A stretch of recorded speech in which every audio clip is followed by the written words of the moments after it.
ഈ ഒരു വീഡിയോയിൽ ഈ ഒരു ഇക്വേഷൻ്റെ ഡെറിവേഷനാണ് നിങ്ങൾ പഠിക്കാൻ പോകുന്നത്.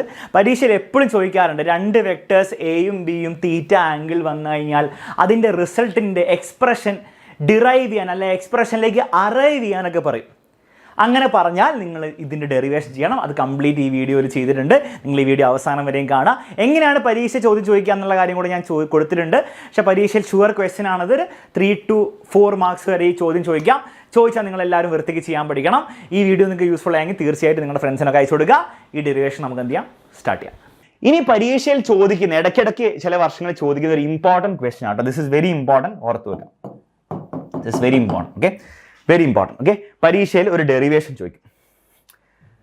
അതായത് നമ്മൾ എന്താ ചെയ്ത് പാരലോഗ്രാം ലോയും ട്രയാങ്കിൾ ലോ വെച്ചിട്ട് രണ്ട് വെക്ടേഴ്സിന് ആഡ് ചെയ്തു. ഈ രണ്ട് വെക്ടേഴ്സിന് ആഡ് ചെയ്ത ശരിക്കും പറഞ്ഞ ഒരു ഫോർമുല ഉണ്ട്. സാർ എന്താണ് ഫോർമുല? ഒന്നുമില്ല. R എന്ന് പറഞ്ഞ റിസൾട്ടന്റ് വെക്ടർ, ഓക്കെ, R എന്ന് പറഞ്ഞ resultant vector will be is equal to root of, ശ്രദ്ധിക്കുക, റൂട്ട് ഓഫ് A എന്ന് പറഞ്ഞ വെക്ടറിനെയും B എന്ന് പറഞ്ഞ വെക്ടറിനെയും ആഡ് ചെയ്യുമ്പോഴാണ് ഈ സംഭവം നടക്കുക. അപ്പൊ അത് ആദ്യം ഒന്ന് കാണിച്ചു തരാം. A എന്ന് പറഞ്ഞ വെക്ടറിനെയും B എന്ന് പറഞ്ഞ വെക്ടേഴ്സിനെയും ആഡ് ചെയ്യുന്ന കിട്ടുന്ന സാധനമാണ് എന്ത്? R. ശരിയാണോ? ശരിയാണ്. അങ്ങനെയാണ് ഈ R എന്ന് പറഞ്ഞ വെക്ടറിന്റെ മാഗ്നിറ്റ്യൂഡിന് ഒരു ഫോർമുല ഉണ്ട്. ആ ഫോർമുല ഓർത്ത് വെക്കണം നിങ്ങൾ എന്തായാലും. ഓക്കെ, കാരണം ഈ ചാപ്റ്ററിൽ മാത്രമല്ല ഇനി വരുന്ന എല്ലാ ചാപ്റ്ററിലും ഈ സാധനം ഉപയോഗിക്കേണ്ടത്. എന്താണെന്നറിയോ? A എന്ന് പറഞ്ഞ വെക്ടറിന്റെ മാഗ്നിറ്റ്യൂഡിന്റെ സ്ക്വയർ, കാരണം ഇവിടെ വെക്ടേഴ്സ് ഇല്ല, മാഗ്നിറ്റ്യൂഡ് മാത്രം സംസാരിക്കുന്നു. അതിന്റെ മാഗ്നിറ്റ്യൂഡിന്റെ സ്ക്വയർ, ബിന്റെ square plus 2 × A × B × cos θ. Sir theta എന്ന് പറയുന്നത് എന്താണ്? A ന്റെയും B ന്റെയും ഇടയിലുള്ള ആംഗിൾ. സാർ തീറ്റ എന്ന് പറയുന്നത് എന്താണ്? A ന്റെയും B ന്റെയും ഇടയിലുള്ള ആംഗിൾ. ഈ ഫോർമുല നിങ്ങൾ എന്ത് ചെയ്യുക? ബൈ ഹാർട്ട് ആയിട്ട് വെക്കുക. ഈ ഫോർമുല നിങ്ങൾ എന്ത് ചെയ്യുക? ബൈ ഹാർട്ട് ആയിട്ട് വെക്കുക. കാരണം ഇത് നമുക്ക് ഓരോ സ്ഥലങ്ങളും എടുത്ത് ഉപയോഗിക്കാനുള്ള കേട്ടോ. ഓക്കെ, സോ R എന്ന് പറഞ്ഞ റിസൾട്ടിന്റെ മാഗ്നിറ്റ്യൂഡ് ഇതായിരിക്കും. മനസ്സിലാക്കാൻ ബുദ്ധിമുട്ടുന്നില്ല. ഇനി നിങ്ങളോട് പരീക്ഷ ചോദിക്കും ഈ ഫോർമുല നിങ്ങൾ എന്ത് ചെയ്യുക? പാരലോഗ്രാം ലോ ഉപയോഗിച്ചിട്ട് നിങ്ങൾ പ്രൂവ് ചെയ്യാൻ പറയും. പാരലോഗ്രാം ലോ പ്രൂവ് ചെയ്യാനല്ല, ഈ ഫോർമുല നിങ്ങൾ ഡിറൈവ് ചെയ്തെടുക്കാൻ പറയും. ഇത് എവിടെ നിന്ന് കിട്ടിയെന്ന് ചോദിക്കും. ഓക്കെ, അപ്പൊ നമ്മൾ ഈ പാരലോഗ്രാം ലോ ഒക്കെ വെച്ചിട്ട് നല്ല വൃത്തിയായിട്ട് ഇത് ഡിറൈവ് ചെയ്തെടുക്കും. ഓക്കെ, അപ്പൊ ഇത് ഞാൻ വായിക്കാം, ഇതിലേക്ക് നമുക്ക് ഡിറൈവ് ചെയ്ത് എത്താം. ക്ലിയർ ആണല്ലോ? അപ്പൊ R എന്ന് പറഞ്ഞാൽ A + B ആണ്. പരീക്ഷ ചോദിക്കുമ്പോൾ എങ്ങനെയാണ് ചോദിക്കുക? നമ്മൾ പ്രീവിയസ് ഇയർ ക്വസ്റ്റൻസിലും കാണും, പക്ഷെ ഇപ്പോൾ നിങ്ങൾ കണ്ടുപോയിക്കോ. Obtain the magnitude and direction of the resultant of 2 vectors using parallelogram law. Obtain the magnitude and direction നമ്മൾ ഒബ്റ്റെയിൻ ചെയ്യും. അത് പാരലോഗ്രാം ലോ വെച്ചിട്ട് നിങ്ങൾ ഒബ്റ്റെയിൻ ചെയ്ത് കാണിച്ചു കൊടുക്കാൻ. എങ്ങനെ ഒബ്റ്റെയിൻ ചെയ്യാം? ഒന്നുമില്ല, നിങ്ങൾ ആലോചിക്കാം. നിങ്ങൾ A എന്ന് പറഞ്ഞൊരു വെക്ടർ എടുത്തു. ഒന്നുമില്ല, വളരെ സിമ്പിൾ, ജോമെട്രി മാത്രമേ ഉള്ളൂ കേട്ടോ. A എന്ന് പറഞ്ഞൊരു വെക്ടർ എടുത്തു. ഇനി B എന്ന് പറഞ്ഞ വെക്ടർ എടുത്തിട്ട് എന്ത് ചെയ്യും? നിങ്ങൾ അവിടെ തന്നെ കൊണ്ട് അല്ലേ? നിങ്ങൾ എന്ത് ചെയ്യുക? ഒരു വൃത്തിയുള്ള ഒരു B എന്ന് പറഞ്ഞ വെക്ടർ എടുത്ത് വലിയ ബുദ്ധിമുട്ടൊന്നും വരയ്ക്കാൻ വേണ്ടിയിട്ട് എടുത്തു. ഇനി പാരലോഗ്രാം ലോ പ്രകാരം എന്തായിരിക്കും സംഭവം? നിങ്ങളൊരു പാരലോഗ്രാം കൺസ്ട്രക്ട് ചെയ്യണം ആദ്യം. അപ്പൊ നിങ്ങൾ എന്ത് ചെയ്യുക? ബിനോട് പാരലായിട്ട് നിങ്ങൾ ലൈൻ എടുക്കുക. ഓക്കെ, അത്യാവശ്യം വൃത്തിയുള്ള ലൈനൊക്കെ വരയ്ക്കുക കേട്ടോ. പരീക്ഷയിൽ വരയ്ക്കുമ്പോൾ ഇങ്ങനെ വൃത്തിയേടായിട്ട് വരയ്ക്കുന്ന ഒരു നല്ല സ്ട്രാറ്റജി ആയിരിക്കില്ല. അത്യാവശ്യം വൃത്തിയുള്ള, ഇതിനോട് അത്യാവശ്യം പാരലായിട്ട് തോന്നുന്ന രീതിയിൽ തന്നെ വരച്ചു വെക്കാം. അലക്സ് സാർ വരയ്ക്കാൻ പറ്റുന്ന പോലെ വരയ്ക്കാം. ഓക്കെ, അവനോട് പാരലായിട്ട്, മറ്റവനോട് പാരലായിട്ട്, എനോട് പാരലായിട്ട് നിങ്ങൾ എന്ത് ചെയ്യുക? അത് ഒരു ലൈൻ വരയ്ക്കും. ഡോട്ടഡ് ലൈൻ ആയിരിക്കും നല്ലത്, കാരണം അത് ശരിക്കും ഇല്ലാത്ത ലൈനാണ്, ശരിക്കുള്ള ലൈനല്ല. ഓക്കെ, പാരലോഗ്രാം കൺസ്ട്രക്ട് ചെയ്തു. ഇനി ഇവരുടെ റിസൾട്ട് എന്തായിരിക്കും? പറഞ്ഞേ, റിസൾട്ട് എന്തായിരിക്കും? ഒരു സംശയമില്ല സാർ, A എന്നും B എന്നും ഒറിജിനേറ്റ് ചെയ്യുന്ന ഡയഗണൽ ഇതായിരിക്കും അവരുടെ റിസൾട്ടന്റ്. ഓക്കെ, ഇതെല്ലാം കൂടി ഒന്ന് വൃത്തിയായിട്ടൊന്ന് ജോയിൻ ചെയ്യട്ടെ. ഇതായിരിക്കും അവരുടെ റിസൾട്ടന്റ്. അപ്പൊ ഈ വൈറ്റ് ലൈൻ കാണിച്ചിരിക്കുന്ന ഡയഗണൽ ആയിരിക്കും അവന്റെ resultant. That is R. R എന്ന് പറഞ്ഞാൽ എന്തായിരിക്കും? R എന്ന് പറഞ്ഞാൽ സാർ, R എന്ന് പറഞ്ഞാൽ A + B, A vector B vector. Text ബുക്കിലൊക്കെ ഇത് ക്യാപിറ്റൽ ലെറ്റേഴ്സ് വെച്ചാണ് കാണിച്ചിരിക്കുന്നത്. എനിക്ക് ഇഷ്ടമല്ലാത്തതുകൊണ്ടാണ് ചെയ്യുന്നത്. അത് ഡസൻറ്റ് മാറ്റർ. നിങ്ങൾ ക്യാപിറ്റൽ ലെറ്റർ വെച്ച് ചെയ്യോ സ്മോൾ ലെറ്റർ വെച്ച് ചെയ്യോ ഡസൻറ്റ് മാറ്റർ. അത് എയും ബിയും ആറൊക്കെ. ഓക്കെ, അത് വിടാം. ഇനി നമ്മൾ എന്താ ചെയ്യുക? ഇങ്ങനെ നോക്കിക്കൊണ്ടിരുന്നുകൊണ്ട് പ്രത്യേകിച്ച് കാര്യമൊന്നുമില്ല. നമ്മൾ എന്ത് ചെയ്യും? നമ്മൾ അവിടെ ഒരു പെർപെൻഡിക്കുലർ ഡ്രോപ്പ് ചെയ്യും. കാരണം നമ്മൾ പൈത്തഗോറസ് തിയറമാണ് ഉപയോഗിക്കാൻ പോകുന്നത്. അപ്പൊ അത് മനസ്സിൽ കരുതിയിട്ട് നിങ്ങൾ എന്ത് ചെയ്യുക? ഇതിനെ ഒന്ന് നിങ്ങൾ എക്സ്റ്റെൻഡ് ചെയ്തേക്കുക. പോരാ, നിങ്ങൾ എന്ത് ചെയ്യുക? ഒന്ന് ഇവനെ പിടിച്ച് ഒന്ന് എക്സ്റ്റെൻഡ് ചെയ്യുക. അപ്പൊ ഇവിടുന്ന് എക്സ്റ്റെൻഡ് ചെയ്യാം അല്ലേ? അത്യാവശ്യം വൃത്തിയിലൊക്കെ വരയ്ക്കാട്ടോ. ഒന്ന് എക്സ്റ്റെൻഡ് ചെയ്ത് ഇവിടെ വരുത്തിച്ചേ. A എന്ന് പറഞ്ഞ വെക്ടറിനെ അവിടേക്ക് എക്സ്റ്റെൻഡ് ചെയ്തു. എന്നിട്ട് നിങ്ങൾ ഇവിടെ നിന്നിട്ട് ഒരു പെർപെൻഡിക്കുലർ ഇവിടേക്ക് ഡ്രോപ്പ് ചെയ്യാം. ഡ്രോപ്പ് ചെയ്യാൻ ബുദ്ധിമുട്ടുണ്ടോ? ഡ്രോപ്പ് ചെയ്യാൻ ബുദ്ധിമുട്ടില്ലല്ലോ. ഡ്രോപ്പ് ചെയ്യും. ഡ്രോപ്പ് പെർപെൻഡിക്കുലർ ആയിരിക്കും. മനസ്സിലാവുന്നുണ്ടോ? അതെന്തായിരിക്കും? 90 ഡിഗ്രി ആയിരിക്കും. 90 ഡിഗ്രി. മനസ്സിലാക്കാൻ ബുദ്ധിമുട്ടല്ലേ? ഇതുവരെ ക്ലിയർ ആണ്. ഇനി നിങ്ങൾ ആലോചിച്ച് നോക്കി, ഈ പച്ച വെക്ടർ എന്തായിരിക്കും? ഈ പച്ച വെക്ടർ ഇത് B ആയിരിക്കും അല്ലെ? ഇത് B ആണെങ്കിൽ ഇതും B ആയിരിക്കും. ഇത് A ആണെങ്കിൽ അപ്പുറത്ത് A ഉണ്ടാവില്ല. എന്റെ കാര്യം വിടും. ഓക്കെ, ഇത് B ആണെങ്കിൽ ഇത് B ആയിരിക്കും. ഇതുവരെ ബുദ്ധിമുട്ടൊന്നും മനസ്സിലാക്കാൻ വേണ്ടിയിട്ട്. ഓക്കെ, ശരി. അങ്ങനെയാണ് നിങ്ങൾ ആലോചിച്ച് നോക്കി, എൻ്റെയും ബിൻ്റെ ഇടയിലുള്ള ഈ വലിയ ആംഗിൾ എന്തായിരിക്കും? എയും ബിന്റെ ഇടയിലുള്ള ആംഗിൾ ഞാൻ എപ്പോഴും എന്താ എടുത്തത്? തീറ്റ തീറ്റ തീറ്റ അല്ലെ? ഞാൻ നേരത്തെ പറഞ്ഞിട്ടുണ്ടായിരുന്നു അല്ലേ? എന്റെയും ബിന്റെ ഇടയിലുള്ള വലിയ ആംഗിളാണ് നമ്മുടെ തീറ്റ. മനസ്സിലാക്കാൻ ബുദ്ധിമുട്ടൊന്നുമില്ല. ഓക്കെ, എന്റെയും ബിന്റെ ആംഗിൾ ഇത് തീറ്റ ആണെങ്കിൽ ഇതും തീറ്റ ആയിരിക്കില്ലേ? ഇത് തീറ്റയാണെങ്കിൽ ഇതും തീറ്റ ആയിരിക്കില്ല? തീർച്ചയായിട്ടും അല്ലേ? കറസ്പോണ്ടിങ് ആംഗിൾസ് അല്ലെ? രണ്ട് പാരലൽ സൈൻസിൽ കറസ്പോണ്ടിങ് ആംഗിൾസ് തീറ്റ തീറ്റ. ഓക്കെ, മനസ്സിലാക്കാൻ ബുദ്ധിമുട്ടില്ല. ഇനി നിങ്ങൾ ആലോചിച്ച് നോക്ക്, ഇത് ബി ആണ്. ഈ ബിന്റെ തീറ്റയുടെ ഡയറക്ഷനുള്ള കമ്പോണന്റ് അല്ലേ ഈ സാധനം? ശ്രദ്ധിച്ച് മനസ്സിലാക്കുക, ഇത് ബി ആണ്. ബി എന്ന് പറഞ്ഞ വെക്ടറാണ്. ബി എന്ന് പറഞ്ഞ വെക്ടറിന്റെ തീറ്റയുടെ ഡയറക്ഷനുള്ള സാധനമല്ലേ ഇത്? തീറ്റയുടെ ഡയറക്ഷനുള്ള ഉണ്ടാക്കുന്ന കമ്പോണന്റ് നമ്മൾ എന്താ വിളിച്ചത്? Cos theta component. അങ്ങനെയാണെങ്കിൽ ഇതെന്തായിരിക്കും പറഞ്ഞേ? ഈ ഡോട്ടഡ് ലൈൻ എന്തായിരിക്കും? ഈ ലൈൻ എന്തായിരിക്കും പറഞ്ഞേ? ബി കോസ് തീറ്റ. ഓക്കെ, അപ്പൊ ഇവിടെ മുതൽ ഇവിടെ വരെ ഇത്രയേ ഉള്ളൂ കേട്ടോ. ഇത്രയും ഡോട്ടഡ് ലൈൻ അല്ലേ? ഇവിടെ മുതൽ ഇവിടെ വരെ ബി കോസ് തീറ്റ. ഇത് ബി കോസ് തീറ്റ ആണ്. മറ്റേ കമ്പോണന്റ് എന്താണ്? ഇവിടെ ഉണ്ടാവും അല്ലെ? ഇത് ബി കോസ് തീറ്റ ആണ്, ഇത് ഉണ്ടാവും അല്ലെ? ഇങ്ങനെ ഒരു കമ്പോണന്റ് ഇത് ബി കോസ് തീറ്റ. ഇതെന്തായിരിക്കും? B sine theta. ഈ കമ്പോണന്റ് ഞാൻ അപ്പുറത്തേക്ക് വരച്ചാൽ നിങ്ങൾക്ക് ബുദ്ധിമുട്ടൊന്നുമില്ലല്ലോ. ഇത് ഈ സാധനം തന്നെയല്ലേ ഇവിടെ ഈ വൈറ്റ് ലൈൻ വെച്ച് കാണിച്ചിരിക്കുന്നത്. ഓക്കെ, അപ്പൊ അങ്ങനെയാണ് എനിക്ക് ഡയറക്റ്റ് എന്ത് വിളിക്കാം? ആ വൈറ്റ് ലൈനെ നമുക്ക് എന്ത് വിളിക്കാം? ബി സൈൻ തീറ്റ എന്ന് വിളിക്കും. ഓക്കെ, മറ്റേ സാധനം എടുത്ത് കളഞ്ഞോട്ടെ, ഇത് വേണ്ട, ഇത് അവിടെ ഉണ്ട്, ഇമാജിനറി ആണ്. അതിന് ഞാൻ ഇത് കാണിച്ചു, ബി സൈൻ തീറ്റ. കാരണം ബേസിക്കലി ഞാൻ ഇവിടെ ഇങ്ങനെ എടുത്താലും ഇതും എന്തായിരിക്കും? സെയിം മാഗ്നിറ്റ്യൂഡ് ആയിരിക്കും. ഓക്കെ, അപ്പൊ ഇത് ബി സൈൻ തീറ്റ ആണെങ്കിൽ ഇത് ബി സൈൻ, ഇത് ബി സൈൻ തീറ്റ എന്നുള്ള കാര്യത്തിൽ സംശയമൊന്നുമില്ലല്ലോ. കാരണം ഇത് ബി ആണ്, ഇത് ബി കോസ് തീറ്റ ആണ്, അവനോട് പെർപെൻഡിക്കുലർ ആയ സാധനമാണ് ബി സൈൻ തീറ്റ. ഈ ബി സൈൻ തീറ്റ ഞാൻ ഇവിടെ കാണിച്ചാൽ നിങ്ങൾക്ക് ബുദ്ധിമുട്ടൊന്നുമില്ല. രണ്ട് മാഗ്നിറ്റ്യൂഡ് സെയിം ആയിരിക്കും, B sine theta B sine തീറ്റ. ഓക്കെ, ക്ലിയർ ആണ്? ശരി. അപ്പൊ ബി കോസ് തീറ്റയും ബി സൈൻ തീറ്റയും നിങ്ങൾക്ക് കറക്റ്റ് ആയിട്ട് കിട്ടി. ഇനി അതല്ലാണ്ട് ചെയ്യാട്ടോ, നിങ്ങൾ കോസ് തീറ്റ ഇടുക, അപ്പൊ cos theta is equal to adjacent by hypotenuse കിട്ടും. അങ്ങനെയും ചെയ്യാം, അതിന്റെ ആവശ്യമൊന്നുമില്ല. കമ്പോണന്റ് സ്പ്ലിറ്റ് ചെയ്ത് b cos theta B sine theta. മനസ്സിലായല്ലോ? ശരി. ഇനി നമ്മൾ എന്താ ചെയ്യാന്ന് വെച്ചാൽ ശ്രദ്ധിക്കുക. ഇനി നമ്മൾ എടുക്കാൻ പോകുന്ന ട്രയാങ്കിൾ ശ്രദ്ധിക്കുക. ഈ കുഞ്ഞു ട്രയാങ്കിളിലല്ല നമ്മൾ കളിക്കാൻ പോകുന്നത്. ഇനി നമ്മൾ എടുക്കാൻ പോകുന്നത് വലിയൊരു റൈറ്റ് ആംഗിൾ ട്രയാങ്കിൾ തന്നെ, പക്ഷേ ഈ വലിയ റൈറ്റ് ആംഗിൾ ട്രയാങ്കിൾ. ആ വലിയ റൈറ്റ് ആംഗിൾ ട്രയാങ്കിൾ നിങ്ങൾ പൈത്തഗോറസ് തിയറം ഉപയോഗിക്കാൻ പോകണം. അതായത് അവന്റെ hypotenuse square is equal to, അല്ല hypotenuse is equal to root of അവന്റെ ബേസ് സ്ക്വയർ പ്ലസ് അവന്റെ ഓൾട്ടിറ്റ്യൂഡ് സ്ക്വയർ. ഓക്കെ, അവന്റെ ഹൈപ്പോട്ടന്യൂസ് എന്തായിരിക്കും പറഞ്ഞേ? അവന്റെ ഹൈപ്പോട്ടന്യൂസ് എന്തായിരിക്കും? 6 ആയിരിക്കും. റിസൾട്ടന്റ് വെക്ടർ ആയ 6 ആയിരിക്കും. മാഗ്നിറ്റ്യൂഡ് മാത്രം മതി നമുക്കിപ്പം, ഡയറക്ഷൻ വേണ്ട. ഓക്കെ, കാരണം മാഗ്നിറ്റ്യൂഡ് മാത്രമേ പൈത്തഗോറസ് തിയറത്തിൽ ഉപയോഗിക്കാൻ പറ്റുള്ളൂ കേട്ടോ. ശ്രദ്ധിക്കുക, ഈ hypotenuse will be is equal to അവന്റെ ബേസ്, അതായത് മൊത്തം എയും ഈ ബി കോസിനും ചേർന്ന ബേസിന്റെ സ്ക്വയർ റൂട്ട് ഓഫ് ബേസിന്റെ സ്ക്വയർ പ്ലസ് അവന്റെ ഓൾട്ടിറ്റ്യൂഡിന്റെ സ്ക്വയർ, ബി സൈൻ തീറ്റന്റെ സ്ക്വയർ. ഓക്കെ, ക്ലിയർ ആണല്ലോ? ഉപയോഗിച്ചാലോ? ഇനി ഉപയോഗിച്ചാലോ? ശരി. അപ്പം hypotenuse is equal to root of ഇവന്റെ ബേസ് എന്ന് പറഞ്ഞാൽ ഇത്രയാണ്. അതായത് ഇത്ര എ പ്ലസ് ഒരു ബി കോസ് തീറ്റ, അതായത് A plus B cos theta ആണ് അവന്റെ ബേസ്. ശരിയല്ലേ? എ മാത്രമല്ല, a plus B cos theta ആണ് അവന്റെ ബേസ്.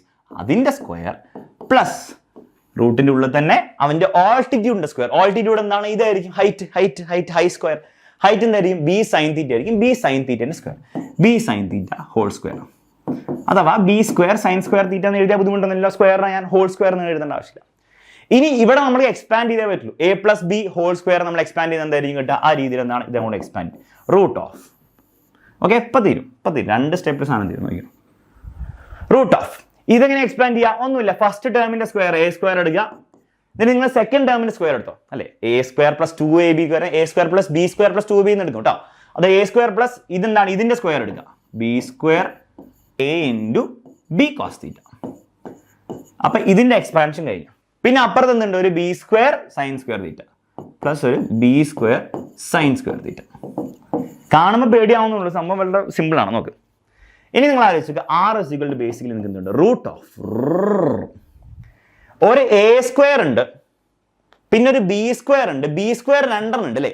2 ബി സ്ക്വയർ ഉണ്ട്. അപ്പൊ ആ ബി സ്ക്വയർ എനിക്ക് കോമൺ എടുക്കാം. സോ ബേസിക്കലി എനിക്ക് എഴുതാം എ സ്ക്വയർ പ്ലസ് ഈ ബി സ്ക്വയറിന്, ആ ബി സ്ക്വയറിന് ഞാൻ കോമൺ എടുത്താൽ ഉള്ളിൽ എന്തായിരിക്കും ഉണ്ടാവാം?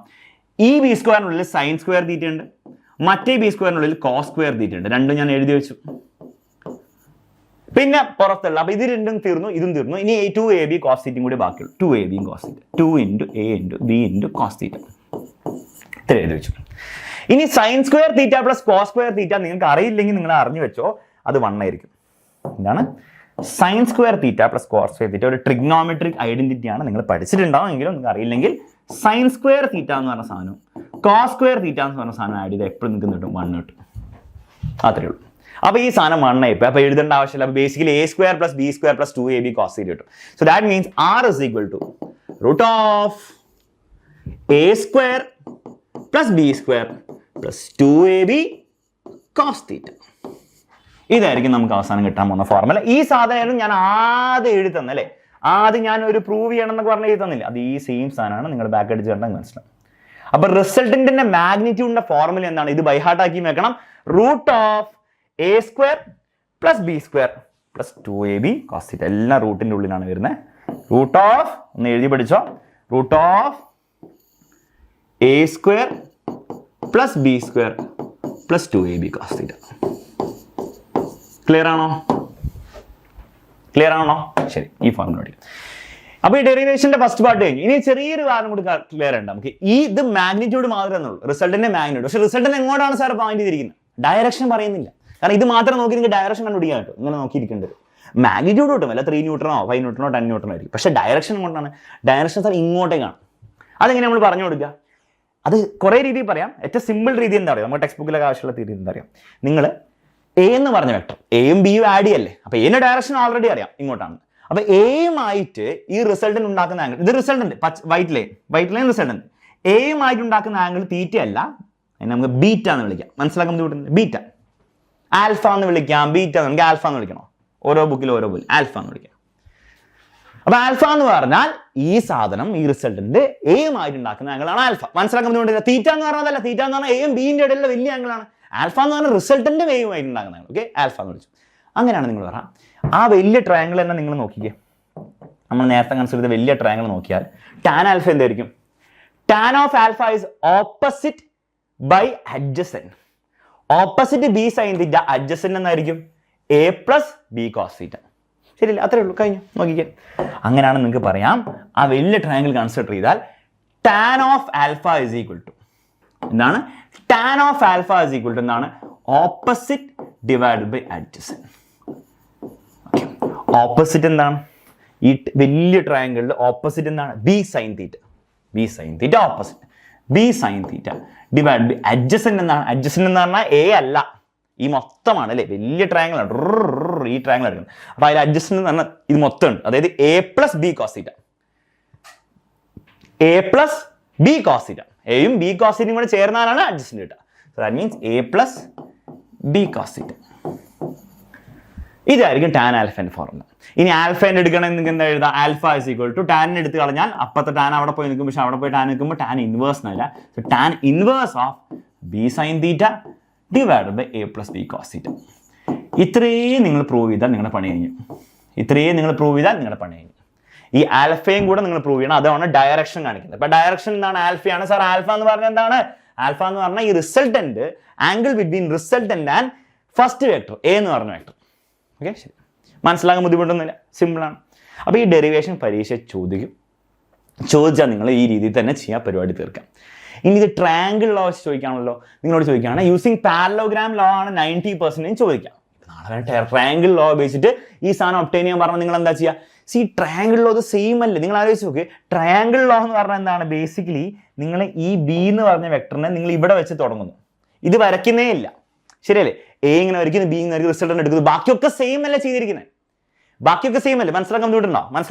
പറഞ്ഞാൽ ട്രയാങ്കിൾ ലോ വെച്ച് let's say using triangle law ചെയ്താൽ, ഞാൻ ഫുള്ള് ചെയ്യുന്നില്ല, നിങ്ങൾക്ക് മനസ്സിലാവും സെയിം ആവാൻ പോകുന്നത് എങ്ങനെയാണ്. യൂസിങ് ട്രയാങ്കിൾ ലോ ചോദിച്ചു എന്ന് വിചാരിക്കാം, ചോദിക്കാൻ ചാൻസ് ഇല്ല, ചോദിച്ചു വിചാരിക്കും. നിങ്ങൾ സെയിം പരിപാടിയിലെ ചെയ്യാൻ പോകുമ്പോൾ നിങ്ങൾ ആലോചിച്ചു, എ എന്ന് പറഞ്ഞ വെക്ടർ ഇങ്ങനെ എടുത്തു, ബി എന്ന് പറഞ്ഞ വെക്ടർ ഇങ്ങനെ നിങ്ങൾ എടുക്കാണ്ട് നേരെ ഇങ്ങനെ തന്നെ എടുത്തു, ബി ഇങ്ങനെ എടുത്തു. അപ്പോൾ റിസൾട്ടന്റ് എന്തായിരിക്കും? Third side resultant. ഓക്കെ, ഇതായിരിക്കും ആർ എന്ന് പറഞ്ഞ വെക്ടർ. ഇനി നിങ്ങൾ എങ്ങനെ ചെയ്യാൻ പോകുന്നു? ഒന്നുമില്ല, നേരത്തെ ചെയ്ത പോലെ തന്നെ എനെ നിങ്ങൾ ഒന്ന് എക്സ്റ്റെൻഡ് ചെയ്യുന്നു, ഇവിടെ പെർപെൻഡിക്കുലർ ഡ്രോപ്പ് ചെയ്യുന്നു. അപ്പോൾ ബേസിക്കലി നിങ്ങൾക്ക് എന്താണ്? ഇത് തീറ്റയാണെങ്കിൽ ഇതും തീറ്റ ആയിട്ട് കിട്ടും, ഇത് തീറ്റയാണെങ്കിൽ ഇത് ബി കോസ് തീറ്റ ആയിട്ട് കിട്ടും, ഇത് ബി സൈൻ തീറ്റ ആയിട്ട് കിട്ടും. സെയിം പരിപാടി ചെയ്യുന്നു. ഈ വലിയ ഒറ്റ ട്രയാങ്കിൾ കൺസിഡർ ചെയ്യാം അല്ലേ? എ പൈത്തഗോറസ് തിയറം ഉപയോഗിക്കുക. R is equal to root of a plus B cos theta whole square plus b sine theta whole square. നേരെ സെയിം സാധനം വരാൻ. ബേസിക്കലി നിങ്ങൾ ഈ സാധനം ഇല്ലാന്ന് വിചാരിച്ചാൽ മതി, മനസ്സിലായില്ലേ? ഇതില്ലാന്ന് വിചാരിച്ചാൽ മതി. അപ്പോൾ ബേസിക്കൽ ട്രയാങ്കിൾ വെച്ച് ചെയ്യാൻ പറ്റും. സെയിം സാധനം ചെയ്യാം, ആകെ ഡയഗ്രാം മാത്രം ചെറിയൊരു ഡിഫറൻസ് വരും, ബാക്കിയൊക്കെ സെയിം ആയിരിക്കും. ഓക്കെ, ബാക്കിയൊക്കെ സെയിം ആയിരിക്കും കേട്ടോ. ഓക്കെ, മനസ്സിലാക്കാം, ക്ലിയർ ആണ്? ഓക്കെ, ചെറിയൊരു കാര്യം ശ്രദ്ധിക്കണം. ഇതല്ല തീറ്റ. ഓക്കെ, ഇതല്ല തീറ്റ, ഇതായിരിക്കും തീറ്റ. അതായത് എൻ്റെയും ബിന്റെ ഇടയിലുള്ള ആംഗിൾ തീറ്റ, എന്റെയും ആറിന്റെ ഇടയിലുള്ള ആൽഫ. അപ്പൊ ആ ചെറിയൊരു കാര്യം ശ്രദ്ധിക്കുക കേട്ടോ. കാരണം ഇവിടെയാണ് ശരിക്കും ബി ഉണ്ടാവും, അതിന്റെ ഇടയിലുള്ള ആംഗിളാണ് തീറ്റ. അപ്പൊ അത് നിങ്ങൾ എന്ത് ചെയ്യരുത്, ഇത് തീറ്റയിൽ എടുക്കരുത്. ഞാൻ അറിയാണ്ട് വരച്ചു പോയതാണ്. എന്റെയും ബിന്റെ ഇടയിലുള്ള ആംഗിളാണ് തീറ്റ. അപ്പൊ ബാക്കി സെയിം ആയിട്ട് കേട്ടോ. ഓക്കെ, വേറെ ഒരു കോംപ്ലിക്കേഷനും ഇല്ല ഈ സംഭവത്തിൽ. ക്ലിയർ ആണല്ലോ? ശരി. അപ്പൊ ട്രയാങ്കിൾ ലോ ഉപയോഗിച്ച് ചെയ്യാൻ പറ്റുകയാണ്, നിങ്ങൾ ചെയ്യണം. ഈ ഒരു ഡെറിവേഷൻ ഇമ്പോർട്ടന്റ് ആണ്. 2-3 പ്രാവശ്യം പ്രാക്ടീസ് ചെയ്യണം വരും. അങ്ങനെ പ്രാക്ടീസ് ചെയ്താൽ നിങ്ങൾക്ക് സിമ്പിൾ ആയിട്ട് പരീക്ഷ എഴുതി വെക്കാൻ പറ്റും കേട്ടോ.